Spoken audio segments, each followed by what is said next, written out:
Hi guys, in this video we're going to be looking at a driving test from Sutton-in-Ashfield Test Centre.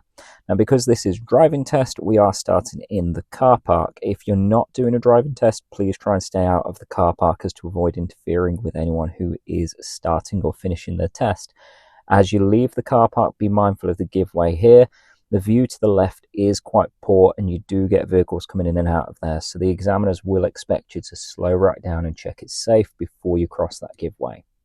Coming down the driveway, keep the speed quite low, and as you come up to the end of the driveway, make sure that you're keeping the car nice and straight and get all the way up to the giveaway lines, just like this pupil does here. If you do start steering too soon, then you could risk cutting into the incoming lanes, and that of course can pick you up faults. As well as that, if you're not getting the car all the way up to the giveaway line, it is very difficult to see what's coming from the right hand side in particular, because there's a couple of signs there that do obstruct your vision. So keep the car nice and straight and get all the way to the giveaway lines, and that counts whether you're going left or right. We are going to be taking a right turn as we come out of here, and you'll want to keep in mind that this is a 30-mile-an-hour zone. You'll want to watch out for large vehicles too, because they do come out of the driveway opposite the test centre, and then they turn in to the driveway on the left of the test centre as you're coming out. Up ahead, we've got a railway crossing. Be mindful to watch for those lights and make sure the other side is clear before you commit to it. It's best to treat it like a traffic light. Come off the power as you're approaching, wait till you get to your point of no return, and then accelerate through. At the mini roundabout, we're taking a left turn. Pupil does a really nice job here using his mirrors and his signals, and then slowing down, making sure there's nothing coming from the opposite side before continuing. As we turned, we entered a national speed limit zone. So on a single carriageway like this, it is a limit of 60 miles an hour. Now, that isn't always appropriate, so the examiners will expect you to adapt your speed based on the circumstances ahead. The pupil does a really nice job here. He hits 40 miles an hour and then starts easing down as he sees the traffic light warning, which is a brilliant example of how to do this. As he's continuing straight ahead, he's using the leftmost lane that allows him to do that. Notice the far left is left only. And as you come across these traffic lights, it's always worth scanning around for people who are maybe not doing what they should be, and looking ahead for any risks such as roundabouts or lanes merging. At the roundabout, he is continuing straight ahead, so again he's staying in that left-hand lane, and he's going to follow the edge of the roundabout to make sure he maintains that position. If you cut into that right-hand lane and interfere with cars that may be using it to turn right or overtake you, then that is going to get you a serious or dangerous fault. Now, because the lanes merge very quickly afterwards, you want to be very aware of your mirrors as well, so you know who's around you and who's potentially going to try and get past you as you leave that roundabout. At this roundabout, we are turning right, so again, mirrors and signal as you're approaching. Look to the right-hand side to make sure you've got a safe opportunity, but also keep your mind on where you're pointing the car. Notice the 30-mile-an-hour limit as we leave the roundabout too. Now, those speed limits, whether on the exit of a junction, they are the easiest ones to overlook, because you can be so focused on dealing with the junction that you forget to look up for those signs. You've got to keep your eyes moving and scanning around for information like that to keep yourself alert and aware of what's going on. Up ahead, we've got a mini roundabout.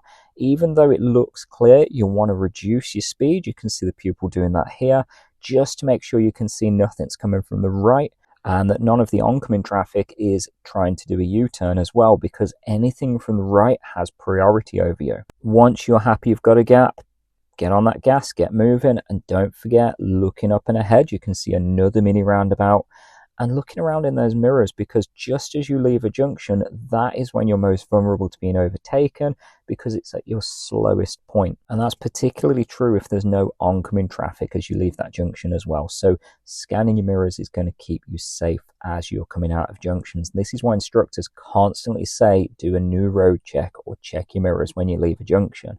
Keep in mind, it's not just about passing your driving test, it's about being safe afterwards. And that's why I constantly stress about the mirror use and the awareness.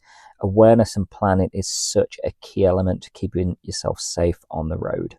Looking ahead, we can see a set of traffic lights, and the pupil is going to be turning right. So you can see him lining up nice and early. You should already do your mirrors before you're taking up position like this, and your signals as well, to let people know that your intention is to line up here. Now, turning right at a traffic light can be quite a tricky thing to do because you've got to watch the oncoming cars as well. You may have to stop in the middle of the junction to let them pass. You've then also got to look up into that new road. You can see there are crossings over there as well, and sometimes people will try and chance it to get across before you make the turn. They may not even realize you're making the turn and will just be wandering across the road anyway. So as a driver, you are accountable to look out for that before you accelerate into the new road. So you've got to put a lot of your attention into that new road while also looking ahead for that gap in the oncoming traffic. Sometimes you have a filter light which helps you out. When the filter light's on, it means the oncoming traffic is going to be stopped, or should be, but of course you want to check that before you commit to crossing their path. As we make the turn as well, you'll want to be aware of the lights on the exit of the junction. Now, if you think about it, it doesn't make sense for you to stop in the middle of that crossroads. So those lights do not apply to you. They actually apply to the traffic that was coming from our left as we entered the crossroad. If you consider where our traffic light was, where our filter light was, then this should make more sense to you. You don't want to get caught out by a silly mistake like that. Pulling up on the left here, you'll be asked to do this several times on your driving test. All the examiners want to see is you're checking your mirrors, you're signalling and letting other traffic know what you're up to, you're giving them time to pass you if they're close by as well, and that you're picking a safe place to pull over as well. The first thing you should do is pick where you're going to pull over, because if you don't know where you're pulling over, how are you going to pull over?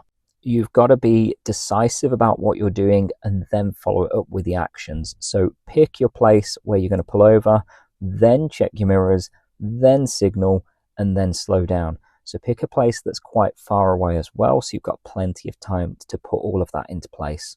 Up ahead, we're going to be turning left, and this is quite a tight and blind junction, so you can see the pupil slowing right down to make that turn, just ensuring that he can see a clear path in that junction before he swings the car into it. If you come around a corner like that too fast, just like the video I published last week, you could end up swinging out into the middle of the road, and if there's something coming the other way or something already there, then you're not going to have time to react safely, and that's going to cost you on your test. It's also going to cost you when you're out and about on your own afterwards.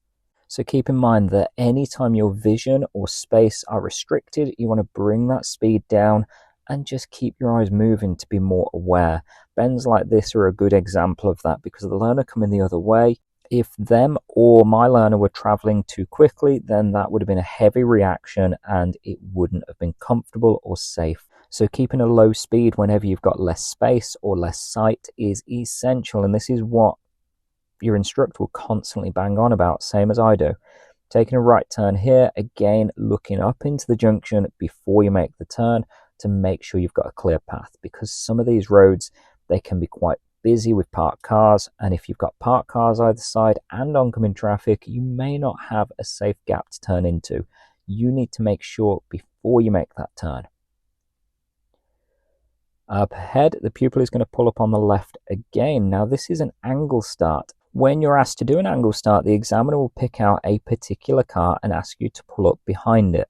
They'll ask you for about a car length of space. So you can see my pupil's got a little bit close to this. If you are too close, just like this pupil does, bring the car backwards and give yourself more room to go around that parked vehicle. Now, if that is the case and you need to reverse, make sure you're looking all around the car, both shoulders, repeatedly as you bring the car back, and keep it nice and slowly. When you move out as well, not forgetting your mirrors, your blind spot on the right side, and your signals. My advice is double check the blind spot, because if you don't check the blind spot effectively, you'll pick up a driver fault for not moving off safely. And that's exactly what this pupil did here. He forgot his blind spot. And the reason it only goes down as a driver fault is because it was actually safe. The risk was quite low. If there would have been a road there or something nearby, then that could have escalated very quickly into a serious or dangerous fault. At the end of the road, the pupil is going to be turning left. Now, the walls and hedges on this road make it very hard to see out of. So you can see the pupil's brought the car right up to the giveaway line so he can see before he decides whether he can go or not. Notice the warning sign on the left as well. We don't want to pick up our speed too much because coming around that bend, we don't know what's around there. So it comes back to what I said a minute ago. Anytime that your sight or your space are restricted, you'll want to bring your speed down and be more careful about it. You don't know what's coming around a bend. It could be a HGV or a bus, and if the road narrows as it comes around the bend, that could get quite uncomfortable quite quickly. Just like we've got up ahead, you've also got the potential of parked cars, and if you're coming around too quickly and run out of space, you're going to have to brake pretty heavy. That's going to have a knock-on effect if there's anything behind you. It's going to make the examiner very uncomfortable. They're not going to look at that favorably. It's going to pick you up faults. So take your time if you can't see around bends, if you can't see around junctions. The traffic lights, we're going to go straight ahead, and I'm going to cut some of this video because the pupil does sit here for a little while. When you're sat at traffic lights, remember, do not fixate on the traffic light. Keep your eyes moving, keep scanning around for anything that could potentially get in your way when those lights change. When the lights do change and you move on, make sure you're still scanning around for anything that could get in your way, such as cars from the left or right that may not have stopped, blue light vehicles, cyclists, pedestrians crossing the road on the other side. Literally keep your eyes moving for anything and everything that could be a problem.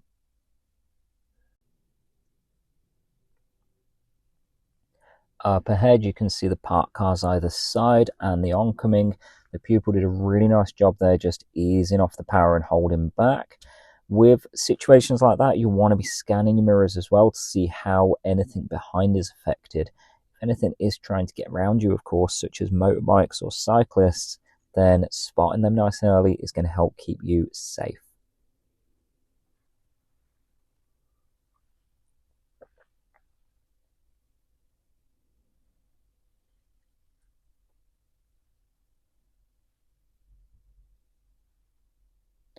Notice the warning for the roundabout up ahead. Now this junction is actually a double mini roundabout, and at the second roundabout, this pupil is going to be taking a left turn. At the first roundabout, of course, you want to be looking to the right hand side for cars like this white BMW. They do have priority over you. And then as we cross that first roundabout, straight into that left filter lane, looking for oncoming cars that may want to turn into that same road or make a U-turn. So remember, any vehicles from the right do have priority over you. As we enter this road, the examiner is going to ask the pupil to pull up on the right-hand side and carry out a right reverse maneuver. This does count as your reversing maneuver on your test. If you do this, you will not be doing parallel parking or reverse bay parking or forward bay parking. The first thing, just like I said earlier, is to pick a safe place to pull over. Check your mirrors and signal in good time and make sure it's safe to pull over. And then when you do pull over, get the car as straight and as close to the curb as you can. The straighter you get the car, the easier this maneuver is to do. When you're ready to start reversing, make sure you look all around the car, both shoulders, all the mirrors, and then take your time. Don't rush to reverse. If you're looking around frequently, checking your mirrors frequently, you'll be absolutely fine with this maneuver. You keep going about 2 car lengths and the examiner will tell you when to stop. If you get any oncoming vehicles like this as well, just err on the side of caution, slow yourself down and maybe even pause while they pass by. When the maneuver's done, the examiner will ask you to drive on, and just like any time you're moving from the roadside, you'll need to check your left blind spot, make sure it's safe to cross the oncoming traffic, don't forget to signal, and pull completely over to your side of the road, but don't rush, because if you rush, that's when you're going to make mistakes. When you start moving as well, my advice is to always double check that left blind spot as you start going. If you do that, it just increases the chances of spotting anything coming up behind you. Just ahead, if you notice the parked van, the pupil does a really nice job slowing down and checking his mirrors, just allowing the oncoming car to pass before he makes his way around the van. Don't forget your left mirrors when you're coming back in on the other side too, just to cover your back. Just ahead, the pupil is asked to pull up on the left again. Remember, the examiner will ask you to do this between 3 and 5 times on your driving test, and they just want to see that you can do it safely, consistently. Don't forget your mirrors, your signals, pull up nice and straight to the curb, and then when you're moving off again, don't forget that right blind spot before you go. If anything's approaching and you're not sure you can get away before it, or that you're going to slow it down if you try and pull out, then just wait for it to pass. There's no rush to get going on your driving test. And as soon as you start rushing, that's when you're going to start really racking up the mistakes.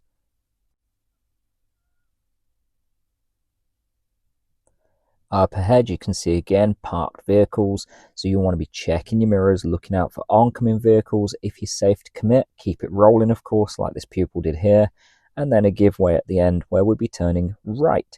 This road can get quite busy, so you want to get all the way to the end of the road. The pupils took a really nice position right up to that centre line as well, and that's going to give you the best view and the best position to pull away from. Now, as I keep saying, you don't want to rush for a gap. Keep your eyes moving and pick a gap that you feel comfortable and safe to take. If you start pressuring yourself to rush through those junctions and get it moving more quickly than you're prepared to do, then you're going to make mistakes. Take your time, be very deliberate about the decisions you make.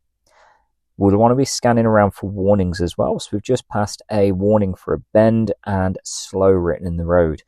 Now, the simplest way of viewing that is the road is telling you to slow down, so you should slow down. It's just telling you reduce your speed from the speed limit.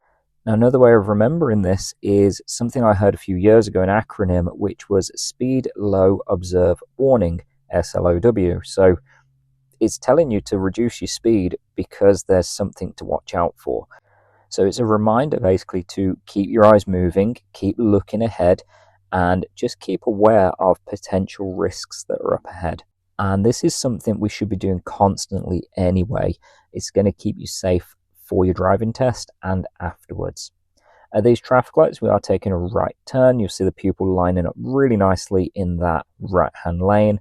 Now, as I said earlier, you want to be looking up into that new road and making sure it's safe to keep yourself moving. If there's something in the way, then at least you can spot it nice and early. You can slow yourself down and give yourself time to respond to it safely. If you're just looking at the front of the car or directly in front of you, then you're going to have to react to any hazards that appear as you make corners like this. It's not a good way to drive. It's not comfortable. It's not safe. And it means you're going to get caught out more often as a driver. So looking far ahead and looking into your turns before you make them is absolutely essential to keep yourself safe. And of course, if you show good awareness, good planning, and good safety through your driving test, you're more likely to pass than if you're simply looking at the front of the car or directly in front of it and having to react to things that change in front of you.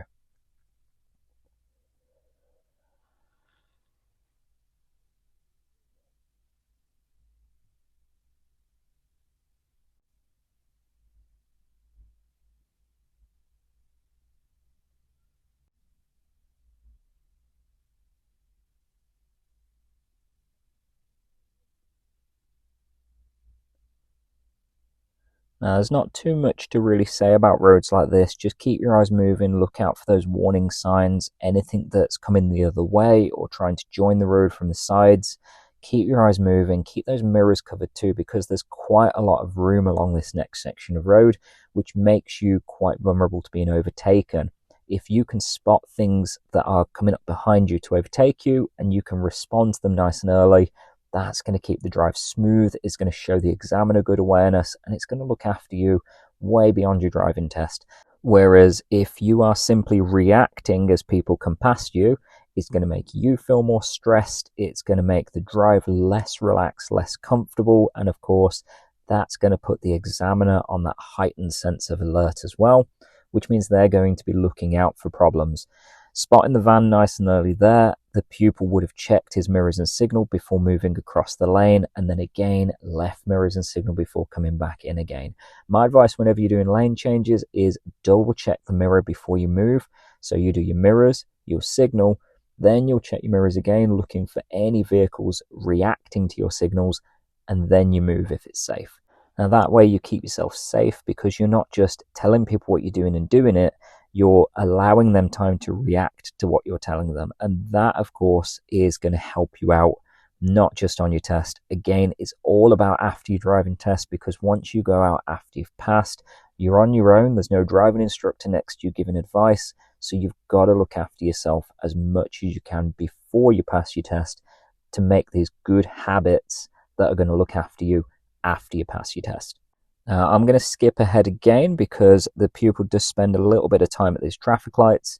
As you're sat in traffic lights, because there's lanes either side of you, you want to be scanning those mirrors, just keeping aware of who's with you. And then when you cross the junction, you want to be looking out for, again, who's coming with you, who's probably trying to change position if someone's got in the wrong lane, and so on. Just keep those eyes moving, keep alert, and keep aware of what's going on around you at all times.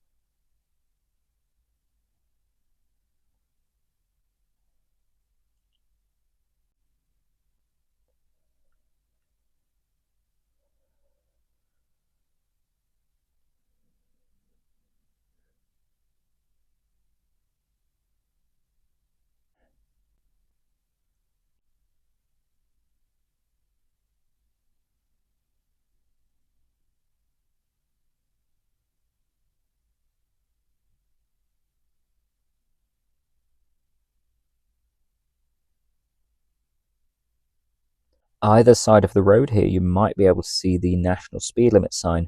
Because we're on a dual carriageway where the road's separate from the oncoming traffic, that does mean you can do 70 miles an hour. Now, of course, that's not always appropriate. You certainly don't want to be accelerating as you come up to a roundabout like this. On roundabouts like this, we've got two lanes coming in.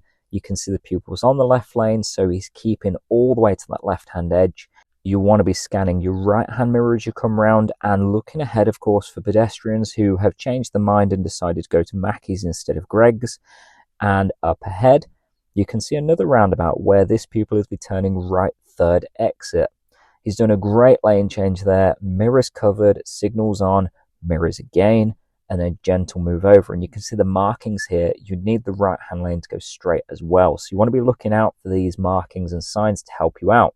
Now, unfortunately, this is where the pupil is going to fail his driving test. And it's quite a harsh one in a sense, but I can see why when I look back over the footage. Whenever you're dealing with roundabouts, particularly busy ones, you'll want to be very clear with what you're doing by using clear signals so everybody can see what you're doing and everybody can predict how they need to behave to make it safe for everyone. As the pupil's coming around the top of the roundabout here, a right signal would mean it's clear what he's doing to these two cars that are waiting to join in. Now, that is what the examiner failed him for. A left signal to leave here would make it clear for everyone behind him that his intention is to cross to that exit as well. Now, ideally, he should have taken up the left position a little bit sooner so he's not crossing the lines on the way around to that exit. However, he didn't cause a problem with the left signal and the left exit. It was the lack of a right signal on the way around that the examiner has marked him for. So again, you've got to be very, very clear with how you're signaling, what information you're telling people as you come around junctions. And this doesn't just apply to roundabouts. You can apply that to any junction you want. If you're coming up to traffic lights, if you're coming up to mini roundabouts, crossroads, or even just a side road, be very clear to everybody what your intentions are. And that's going to help everybody make good decisions about how to behave on those junctions.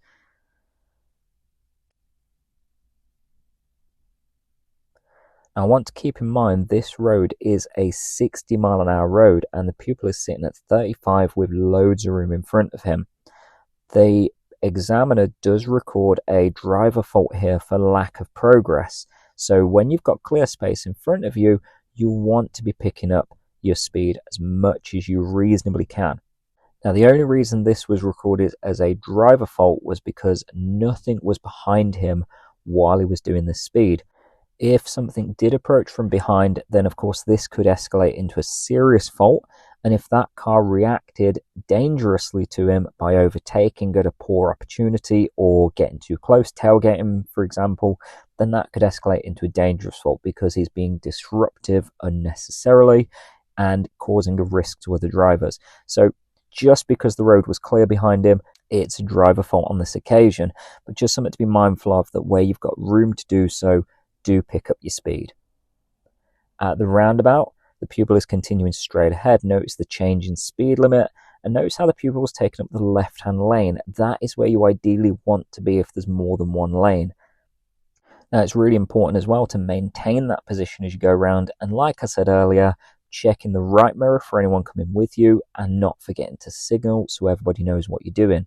Notice the national speed limit sign and the arrows telling us that the lanes merge. So again, that mirror use is really essential, because you're going to get cars who will try and overtake you at that section of road. I've had it plenty of times in the past where people will fly past you, and sometimes they'll do it even though there's oncoming traffic in the way. So very important to use your mirrors effectively there, and also very important to pick up your speed effectively. You can see the pupil now picking up to 50 mile an hour, which is much better than the 35 he was doing on the previous section of road. Up ahead, we have a traffic light junction where the pupil will be continuing straight ahead. Now, it's really important to watch for markings and signs that are going to direct you into the correct position as you approach these junctions. Now, typically, if you're going straight ahead, you can stay on the left-hand side. However, we've got markings here telling us to keep where we are, to not go into that left filter lane. You can see the arrows there telling you it's left only there as well.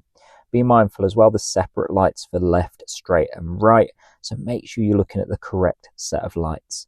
And whenever you're queuing up, just like this pupil has here, leave plenty of room behind the vehicle in front. And that's especially true with large vehicles like this, because they create a massive visual barrier. By keeping back, you give yourself more of a view around that vehicle, and the more you see, the better you can plan. I'm going to skip ahead on these lights because the pupil does sit here for quite a while. Remember, when you move away from traffic lights after a while of sitting like this, make sure you're checking your mirrors, make sure you're aware of what's coming up with you. And that's especially true when you've got big vehicles like this lorry alongside you. The pupil's done a really nice job here of dropping back to allow that lorry to slip in as the lanes merge, and have a good following distance behind it too. So it's a really good example of how to deal with situations like that. What you don't want to do is end up alongside that lorry as the lanes start merging, because ultimately the last place you want to be when that lorry starts moving over is right next to it.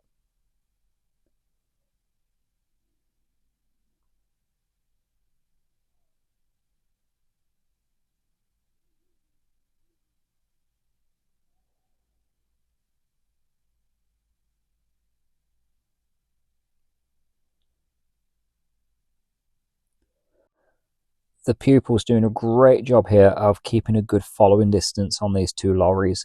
Something to be mindful of in situations like this is vehicles behind may be looking at that gap and considering an overtake. So keeping an eye on your mirrors in situations like this is going to keep you safe if anyone does decide to overtake you.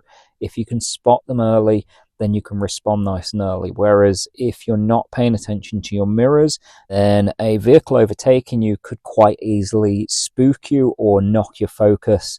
And that, of course, is going to have an impact as you go further along, particularly when you're under the pressure of a driving test. Any unnecessary nerves or worries like this, there's something you want to try and eliminate, and covering those mirrors, just being aware of the potential for someone to overtake or other risks, it's going to lower the chance of you feeling nervous or on edge as you continue through the driving test. Up ahead, you can see we've got another junction. We've got traffic lights and the pupil is carrying straight ahead. When you are approaching traffic lights like this, it's important to be prepared for them to change. My advice is always to come off the accelerator, just rest your toe over the brake without pressing it, and pick a point of no return. Now, that point of no return is the point where you have to either stop or commit to continue. If you've got that in mind, then you're in control of that situation. Whereas if you haven't got that prepared, then the traffic lights are in control of that situation and you're going to have to react to them. That's going to make you feel more on edge. It's going to increase the chances of you having to brake more heavily. So just keeping that in mind, look for that point of no return, cover the brakes, ready to slow down and stop if you need to. And if you reach that point of no return before the lights have changed, get back on that gas and keep moving. But all the while, you want to be checking your mirrors, just keeping an eye on who's behind you and what's going on. As you can probably tell from the pupil's positioning here, he is turning left at these traffic lights. Mirrors the signal before you enter that filter lane and double check the mirrors as you reach it. Another look around just as you're reaching those lights is going to keep you safe as well, because if you're not looking around for potential problems and someone does come from the other side of the junction, it's going to catch you off guard. It's going to increase those nerves and make you more likely to make mistakes as you continue.